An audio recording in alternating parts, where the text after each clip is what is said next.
Hello friends, I am Kishan. Ambition पाठशाला में आपका स्वागत है।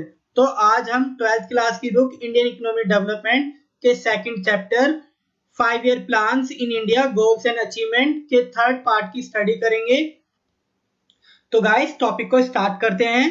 फ्रेंड्स, लास्ट वीडियोस में हम इस चैप्टर के फर्स्ट 3 टॉपिक्स की कंप्लीट स्टडी कर चुके हैं। अगर आपको इन टॉपिक्स की वीडियोस देखनी है तो आप प्लेलिस्ट में जाकर देख सकते हैं, साथ में फर्स्ट चैप्टर की वीडियो भी देख सकते हैं। तो आज हम इस चैप्टर का बहुत ही ज्यादा इंपॉर्टेंट टॉपिक की स्टडी करेंगे, जो एग्जाम पॉइंट ऑफ व्यू से भी इंपॉर्टेंट है, साथ में जनरल नॉलेज के लिए भी बहुत अच्छा है। तो गाइस, टॉपिक को स्टार्ट करते हैं। टाइप्स ऑफ इकोनॉमीज, मतलब इकोनॉमी के कितने प्रकार होते हैं? तो 3 प्रकार की होती है। एक कैपिटलिस्ट इकोनॉमी, सोशलिस्ट इकोनॉमी और मिक्स्ड इकोनॉमी, मतलब पूंजीवादी अर्थव्यवस्था, समाजवादी अर्थव्यवस्था और मिश्रित अर्थव्यवस्था। चलो गाइस, इस टॉपिक को स्टार्ट करते हैं। फ्रेंड्स, आज हम इस टॉपिक में टाइप्स ऑफ इकोनॉमीज, मतलब अर्थव्यवस्था कितने प्रकार की होती है, तो अर्थव्यवस्था 3 प्रकार की होती है। Capitalist economy, socialist economy and mixed economy, मतलब पूंजीवादी अर्थव्यवस्था, समाजवादी अर्थव्यवस्था और मिश्रित अर्थव्यवस्था। तो फ्रेंड्स, कैपिटलिस्ट इकोनॉमी की स्टडी करते हैं। Capitalist economy refers to system in which all the decisions like what to produce, how to produce and for whom to produce taken by the market force। मतलब जो पूंजीवादी अर्थव्यवस्था होती है उसमें अर्थव्यवस्था के जो सभी निर्णय, कोर निर्णय या प्रमुख निर्णय सारे के सारे बाजार शक्तियों के द्वारा लिए जाते हैं। जो सरकार का या स्टेट का रोल बहुत मिनिमम होता है। पूंजीवादी अर्थव्यवस्था में यह माना जाता है कि अगर एक व्यक्ति अपनी संपत्ति को बढ़ाने का कार्य करता है तो इसी प्रकार अन्य व्यक्ति भी करेंगे। तो इस प्रकार उस व्यक्ति की संपत्ति में तो वृद्धि होगी, साथ में नेशन की संपत्ति में वृद्धि होगी। तो जो कैपिटलिस्ट इकोनॉमी होती है उसके अंदर सारे के सारे डिसीजंस मार्केट फोर्स के द्वारा लिए जाते हैं। स्टेट का जो रोल होता है बहुत लिमिटेड होता है, कम होता है। स्टेट सिर्फ लॉ एंड ऑर्डर को मेंटेन करने पर ध्यान देती है और कंट्री को डिफेंस प्रोवाइड करती है। और कैपिटलिस्ट इकोनॉमी के अंदर इंडिविजुअल गेन्स के बारे में ज्यादा सोचा जाता है एज कंपेयर सोशल गेन्स के बारे में। तो अगर एग्जांपल के पॉइंट ऑफ व्यू से देखा जाए तो अमेरिका आज के टाइम पे सबसे अच्छी कैपिटलिस्ट इकोनॉमी है, जिसके अंदर गवर्नमेंट का रोल बहुत कम है और जो मीन्स ऑफ प्रोडक्शन है उसके ऊपर प्राइवेट ओनरशिप चलती है। तो गाइस, कैपिटलिस्ट इकोनॉमी को और बेहतर तरीके से समझने के लिए हमें उसके फीचर्स, मेरिट्स और डिमेरिट्स को समझना चाहिए। तो guys, first point, there is private ownership of means of production, मतलब जो means of production होते हैं, उत्पादन के साधन होते हैं, उसके ऊपर निजी लोगों का स्वामित्व होता है। Second point, means of production are used in manner such that profit are maximized, मतलब जो उत्पादन किया जाता है वो इस उद्देश्य से किया जाता है कि जिससे लाभ अधिकतम हो, व्यक्तिगत लाभ अधिकतम हो। And third point, the role of state largely concerned on the maintenance of law and order and defense of the country, मतलब हमने पहले डिस्कस कर लिया था कि जो कैपिटलिस्ट इकोनॉमी होती है उसके अंदर जो सरकार होती है उसका रोल बहुत लिमिटेड होता है। तो जो सरकार होती है सिर्फ लॉ एंड ऑर्डर मेंटेन करती है और कंट्री को डिफेंस प्रोवाइड करती है। तो इसके मेरिट्स से को और समझते हैं। First, it's promote consumer sovereignty. तो जो कैपिटलिस्ट इकोनॉमी होती है उसके अंदर उपभोक्ता प्रभुत्व को बहुत ज्यादा महत्व दिया जाता है। मतलब जो एक कंज्यूमर चाहता है उसे वो सारी गुड्स की अवेलेबिलिटी होती है। मतलब जो कंज्यूमर होता है वो बाजार का किंग होता है, मार्केट का किंग होता है। Second point, help to individual gain maximum, मतलब जो कैपिटलिस्ट इकोनॉमी होती है उसके अंदर इंडिविजुअल गेन को मैक्सिमम करा जाता है। The growth of GDP is very fast, मतलब इसके अंदर जो जीडीपी ग्रोथ वेरी फास्ट होती है, इसके पीछे क्या रीजंस होते हैं? इसके पीछे रीजन होते हैं कि जो मीन्स ऑफ प्रोडक्शन होता है उसके ऊपर निजी लोगों का स्वामित्व होता है। तो जो एक प्राइवेट पर्सन होता है या निजी व्यक्ति होता है वो अपनी वेल्थ को मैक्सिमाइज करने के लिए अपना 100% देता है और इसी तरीके से अदर पीपल्स भी अपना 100% देते हैं। इसलिए जो जीडीपी ग्रोथ होती है वो बहुत ज्यादा फास्ट होती है। तो इसके डिमेरिट्स क्या होते हैं? इग्नोरेंस ऑफ सोशल इंटरेस्ट, मतलब जो कैपिटलिस्ट इकोनॉमी होती है उसके अंदर जो सामाजिक कल्याण होता है उसकी अवहेलना की जाती है। Second point, produce only those goods which help to maximise the profit, मतलब उन्हीं वस्तुओं का उत्पादन होता है जिसकी वजह से लाभ होता है। जिन वस्तुओं की वजह से लाभ नहीं होता उन वस्तुओं का उत्पादन नहीं होता है। मतलब इस डायग्राम को देखकर समझ सकते हो, जिस चीज की डिमांड होगी, जिस चीज के प्रोडक्शन के ऊपर ज्यादा प्रॉफिट होएगा उस चीज की सप्लाई होगी। Third point, increase in equality in the society, मतलब जो कैपिटलिस्ट इकोनॉमी होती है उसके अंदर सोसाइटी के अंदर इनइक्वलिटी बढ़ती है, मतलब रिच रिच हो जाते हैं, पुअर पुअर हो जाते हैं। मतलब जो सोसाइटी होती है वो पूरी तरीके से डिवाइड हो जाती है रिच एंड पुअर के बीच में। तो फोर्थ पॉइंट, अनइक्वल डिस्ट्रीब्यूशन होता है इनकम का। फोर्थ पॉइंट के अकॉर्डिंग मतलब जो इकोनॉमी की जो इनकम होती है, नेशनल इनकम होती है, उसका अनइक्वल डिस्ट्रीब्यूशन होता है जस्ट बिकॉज ऑफ, मतलब इसके अंदर जो कुछ पीपल्स होते हैं जिनके पास में इनकम का बहुत बड़ा शेयर जाता है और कुछ पीपल्स होते हैं जो अपनी बेसिक नीड्स के लिए भी सफर कर रहे होते हैं। तो गाइस अभी हमने कैपिटलिस्ट इकोनॉमी की कंप्लीट स्टडी की है। Let's go to socialist economy. Friends, socialist economy को समझते हैं, मतलब समाजवादी अर्थव्यवस्था। तो जो समाजवादी अर्थव्यवस्था होती है वो ऐसी अर्थव्यवस्था होती है जिसमें अर्थव्यवस्था के सभी प्रमुख निर्णय सरकार के द्वारा लिए जाते हैं। मतलब सरकार का जो मेन फोकस होता है सामाजिक कल्याण के ऊपर होता है, मतलब अर्थव्यवस्था की विकास और समृद्धि में सभी लोगों का योगदान होना चाहिए। तो गाइस सोशलिस्ट इकोनॉमी को डिटेल में स्टडी करते हैं। Socialist economy refers to system in which all the decisions what to produce and how to produce and for whom to produce taken by the state. तो guys आपने देखा कि जो socialist economy है जिस उसके अंदर जो भी इकोनॉमी के कोर डिसीजंस होते हैं वो सारे के सारे सरकार के द्वारा लिए जाते हैं। क्या उत्पादन करना है, कैसे उत्पादन करना है, किसके लिए उत्पादन करना है, ये सारे सरकार के द्वारा लिए जाते हैं। तो गाइस जो सोशलिस्ट इकोनॉमी है उसके अंदर इंडिविजुअल गेन्स के ऊपर फोकस नहीं किया जाता है, सोशल वेलफेयर के ऊपर ज्यादा फोकस किया जाता है, इंक्लूसिव ग्रोथ के ऊपर ज्यादा फोकस किया जाता है। स्टेट मतलब ग्रोथ एंड डेवलपमेंट के अंदर सभी लोगों की पार्टिसिपेशन होनी चाहिए, ऐसा सरकार की प्राथमिकताओं में होता है। तो गाइस सोशल इकोनॉमी को और अच्छे से समझने के लिए हमें इसके फीचर्स, मेरिट्स, डीमेरिट्स को और अच्छे से समझना पड़ेगा। तो गाइस स्टार्ट करते हैं। सबसे पहले features. First, means of production are collectively owned by the state, मतलब जो उत्पादन के साधन होते हैं उसके ऊपर पूर्णतः सरकार का अधिकार होता है।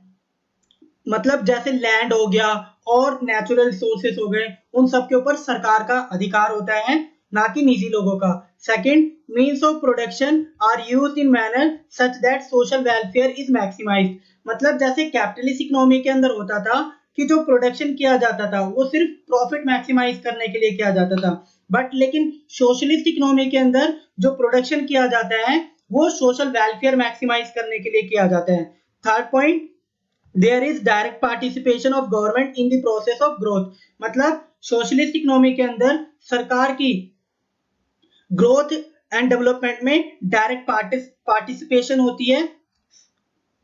Fourth point, the government is not merely confined the law and order and defence, मतलब जैसे कैपिटलिस्ट इकोनॉमी के अंदर जो गवर्नमेंट थी सिर्फ लॉ एंड ऑर्डर मेंटेन करती थी और डिफेंस प्रोवाइड करती है, बट सोशलिस्ट इकोनॉमी के अंदर सरकार जो होती है लॉ एंड ऑर्डर भी मेंटेन करती है, डिफेंस भी मेंटेन करती है, साथ में जो इकोनॉमी के जो कोर डिसीजंस होती है वो भी सरकार ही लेती है। चलो गाइस इसके मेरिट्स पढ़ते हैं। तो सोशलिस्ट इकोनॉमी का सबसे पहला जो मेरिट्स है, giving the maximum priority to the social welfare, मतलब जो समाजवादी अर्थव्यवस्था होती है उसके अंदर सामाजिक कल्याण को अधिक महत्व दिया जाता है, ना कि व्यक्तिगत लाभ को। Second point, socialist economy promote equality, तो गाइस जो सोशलिस्ट इकोनॉमी होती है उसके अंदर इक्वलिटी को प्रमोट किया जाता है, मतलब यहाँ पर रिच एंड पुअर के गैप को बहुत मिनिमाइज करा जाता है, सभी लोगों को इक्वल प्रायोरिटी दी जाती है, इक्वल अपॉर्चुनिटीज दी जाती है। तो guys socialist economy promote equal distribution of wealth, मतलब जो समाजवादी अर्थव्यवस्था होती है इसमें आय का समान वितरण होता है, जस्ट बिकॉज ऑफ इसमें रिच और पुअर का गैप बहुत कम होता है और सरकार चाहती है कि जो ग्रोथ एंड डेवलपमेंट है उसके अंदर सभी लोगों का इक्वल पार्टिसिपेशन हो, इसलिए जो इनकम का डिस्ट्रीब्यूशन होता है वो बहुत हद तक इक्वल होता है, समान रूप से होता है। तो गाइस सोशलिस्ट इकोनॉमी की डिमेरिट्स को पढ़ते हैं। फर्स्ट, डिस्करेज कंज्यूमर सोवर्जिनिटी, मतलब जो समाजवादी अर्थव्यवस्था होती है उसके अंदर कंज्यूमर की सोवर्जिनिटी को डिस्करेज करा जाता है। मतलब जो कंज्यूमर चाहता है समटाइम्स उसे वो चीज अवेलेबल नहीं होती है, बिकॉज सोशलिस्ट इकोनॉमी के अंदर उपभोक्ता प्रभुत्व को महत्व नहीं दिया जाता है। Second point, economic growth of GDP slow, मतलब जो सोशलिस्ट इकोनॉमी होती है उसके अंदर इकोनॉमी की ग्रोथ स्लो होती है। उसके पीछे रीजन होता है जो डिसीजंस लिए जाते हैं सरकार के द्वारा, वो सारे के सारे कलेक्टिव इंटरेस्ट के लिए लिए जाते हैं, इसलिए उन डिसीजंस को लेने में बहुत ज्यादा देरी लगती है, इसलिए इकोनॉमी की ग्रोथ बहुत स्लो होती है। Third point, expenditure on maintenance is very high by the government, मतलब सरकार ने पूरी इकोनॉमी को अपने अंडर में ले रखा होता है, इसलिए मेंटेनेंस और रख रखाव के ऊपर सरकार का बहुत ज्यादा अधिक खर्च होता है। तो गाइस इस पिक्चर को देख के आप समझ सकते हो कि जो सोशलिस्ट इकोनॉमी होती है उसमें सरकार चाहती है कि सभी लोगों का अर्थव्यवस्था के विकास और समृद्धि में इक्वल रूप से भागीदारी होनी चाहिए। तो गाइस सोशलिस्ट इकोनॉमी के पॉइंट ऑफ व्यू से देखा जाए तो China is the best example according to socialist economy, मतलब समाजवादी अर्थव्यवस्था के पॉइंट ऑफ व्यू से देखा जाता है तो चाइना सबसे बेस्ट एग्जांपल है। गाइस मिक्स्ड इकोनॉमी को समझते हैं, मतलब मिश्रित अर्थव्यवस्था। जो मिक्स्ड इकोनॉमी होती है वो कैपिटलिस्ट इकोनॉमी और सोशलिस्ट इकोनॉमी का मिक्सचर होती है। मतलब जो मिश्रित अर्थव्यवस्था होती है वो पूंजीवादी अर्थव्यवस्था और समाजवादी अर्थव्यवस्था का मिश्रण होती है।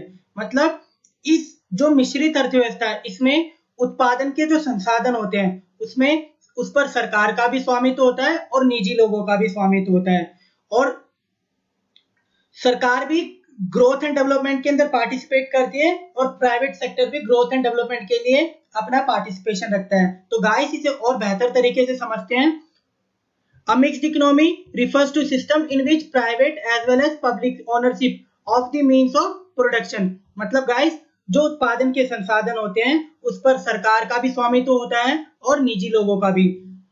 All the core decisions relate to economy take by the government, मतलब जो इकोनॉमी के जो कोर डिसीजंस होते हैं, महत्वपूर्ण निर्णय होते हैं, वो सरकार के द्वारा लिए जाते हैं। And rest decisions taken by the market force, और जो बचे हुए सारे डिसीजंस होते हैं वो बाजार शक्तियों पर छोड़ दिए जाते हैं। तो गाइस हम इन दो पॉइंट्स को पढ़कर समझ सकते हैं कि जो मिक्स्ड इकोनॉमी होती है वो completely capitalist economy and socialist economy का मिक्सचर होती है। तो गाइस मिक्स्ड इकोनॉमी को और बेहतर तरीके से समझने के लिए हमें उसके फीचर्स, मेरिट्स और डिमेरिट्स को भी पढ़ना पड़ेगा। तो स्टार्ट करते हैं फीचर्स से। First point, means of production are owned by the private entrepreneur as well as government, मतलब जो उत्पादन के साधन होते हैं उसके ऊपर निजी उद्यमियों का भी स्वामित्व होता है और सरकार का भी स्वामित्व होता है। Second point, private sector produce goods and services for maximise profit, मतलब जो निजी क्षेत्र है अगर वो वस्तु और सेवाओं का उत्पादन करता है तो लाभ अधिकतम करने के लिए उत्पादन करता है, ना कि सामाजिक कल्याण के लिए। Third point, the government sector produce goods and services for maximise social welfare, तो मतलब जो सरकार होती है अगर वो प्रोडक्शन करती है, मतलब वस्तु और सेवा का उत्पादन करती है तो सामाजिक कल्याण अधिकतम करने के लिए करती है। Fourth point, both private and public sector play a significant role in the process of production, मतलब उत्पादन प्रक्रिया में सरकार और निजी क्षेत्र दोनों मिलकर बहुत महत्वपूर्ण रोल प्ले करते हैं। तो गाइस मिक्स्ड इकोनॉमी के मेरिट्स को पढ़ते हैं। तो गाइस जो मिक्स्ड इकोनॉमी होती है, फर्स्ट पॉइंट के अकॉर्डिंग हम कह सकते हैं मिक्स्ड इकोनॉमी के अंदर कैपिटलिस्ट इकोनॉमी और सोशलिस्ट इकोनॉमी दोनों के बेनिफिट्स होते हैं, मेरिट्स होते हैं इसके अंदर। मतलब इस मिक्स्ड इकोनॉमी के अंदर कंज्यूमर सोवर्जिनिटी को भी प्राथमिकता मिलती है, प्लस में सामाजिक कल्याण को मिलती है। तो गाइस इसके मेरिट्स को पढ़ते हैं। First point, the principal merit of mixed economy is that combined merit of capitalist as well as socialist economy, मतलब जो मिश्रित अर्थव्यवस्था होती है उसके अंदर समाजवादी अर्थव्यवस्था और पूंजीवादी अर्थव्यवस्था दोनों अर्थव्यवस्थाओं के लाभ सामान्य रूप से इंक्लूड होते हैं मिश्रित अर्थव्यवस्था में। Second point, private sector play high priority on maximise of individual gain, मतलब जो निजी क्षेत्र होता है वो बहुत अधिकतम अपना रोल जो प्ले करता है व्यक्तिगत लाभ अधिकतम करने के लिए करता है। Third point, government sector play high priority on maximise of social welfare, मतलब जो सरकार होती है वो अपनी अधिकतम प्राथमिकता सामाजिक कल्याण को अधिकतम करने के लिए देती है। तो गाइस इसके कुछ डिमेरिट्स भी है मिश्रित अर्थव्यवस्था के, मिक्स्ड इकोनॉमी के। तो फर्स्ट जो डिमेरिट है इसका, जो सबसे बड़ा डिमेरिट है, principal demerit is that government sector is often infected with corruption, मतलब जो इस मिक्स्ड इकोनॉमी का जो सबसे ज्यादा बड़ा मेजर डिमेरिट है वो है कि जो गवर्नमेंट सेक्टर है वो पूरी तरीके से करप्शन में इंक्लूड हो जाता है। उसी वजह से जो गवर्नमेंट इंप्लॉइज होते हैं उनकी इफिशियंसी में कमी आती है। तो सेकंड पॉइंट के according leading to low level of efficiency it is owing to this demerit is mixed economy.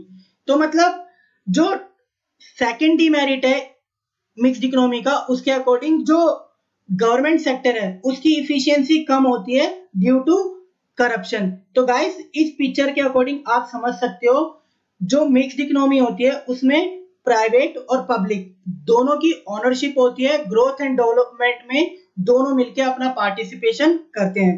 तो गाइस हमने मिक्स्ड इकोनॉमी के टॉपिक को भी कंप्लीट करा। अगर आपको हमारे चैनल की वीडियोस अच्छी लगती हैं तो वीडियो को लाइक करें, शेयर करें, चैनल को सब्सक्राइब करें। For more latest update please press the bell icon.